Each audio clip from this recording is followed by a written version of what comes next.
यह आदमी वाकई में एक जीनियस है। वह पत्थरों को ढोने से बुरी तरह थक गया था और पसीने से लथपथ था।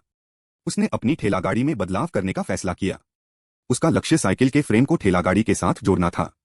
सबसे पहले उसने नीचे की तरफ दो छोटे पहिए लगाए जो जमीन पर आसानी से धकेलने के लिए काफी स्थिर आकार के थे। फिर उसने पहिए के केंद्र में बेयरिंग में एक गियर लगाया, एक पुराने बाइक फ्रेम को सहारे के लिए उल्टा कर दिया और नए असेंबल किए गए पहिए को उसके अंदर फिट कर दिया।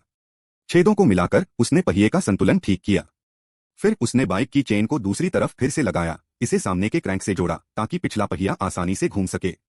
उसने बाइक के फ्रेम को ठेलागाड़ी के साथ सीध में किया, हैंडल के बीच की जगह को मापा और एक चौकोर ट्यूब तैयार किया जिसे उसने उनके बीच में अच्छी तरह से वेल्ड कर दिया। इसके बाद इस ट्यूब का केंद्र ढूंढकर उसने ठेलागाड़ी के हैंडल पर एक कटिंग टूल का इस्तेमाल किया, जिससे हैंडल को फिर से लगाने के लिए एक खांचा बन गया और उसे क्षैतिज से ऊर्ध्वाधर कर दिया। इसे बाइक के फ्रेम के हैंडल के बराबर लाकर उसने फिर एक गोल स्टील ट्यूब डाला, कट के घुमाव को ठीक किया और उसे हैंडल पर पूरी तरह से वेल्ड कर दिया। उसने ग्रिप हटा दी, कट के लिए सिरे को लाल पेन से चिह्नित किया और चिकने स्टील ट्यूब पर दोनों तरफ खांचे बनाए, जिससे एक लंबे ट्यूब के लिए सहारा बन सके जो बाइक के नए हैंडल के रूप में काम करे। सभी वेल्डिंग के निशानों को चिकना करने के बाद उसने कार्टबेड के किनारे पर एक हैंडल भी वेल्ड किया और बेहतर पकड़ के लिए एक नया ग्रिप लगाया। पिछले पहिए को एक सीट फ्रेम की जरूरत थी, यात्रियों के लिए नहीं बल्कि एक मोटर और चेन लगाने के लिए।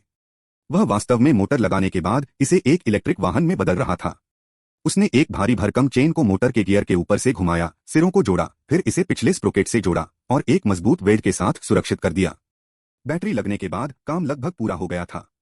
उसने पूरी संशोधित गाड़ी को लाल रंग से पेंट किया और आसान नियंत्रण के लिए हैंडल पर एक पावर स्विच लगाया। इसके साथ ही मोटर चालित ठेलागाड़ी बाइक हाइब्रिड आधिकारिक तौर पर इस्तेमाल करने से पहले पूरी हो गई। उसने इसे चालू किया, पिछले पहिए की गति का परीक्षण किया और पाया कि पेडल चलाने के साथ यह तेज हो गया। सामने के हिस्से को टिपिंग डिजाइन में बदल दिया गया था, जिससे लोडिंग और अनलोडिंग आसान हो गई। अब भारी रेत के भार को भी आसानी से ले जाया जा सकता था। तो आपको उसकी रचनात्मकता कैसी लगी? 10 में से आप उसे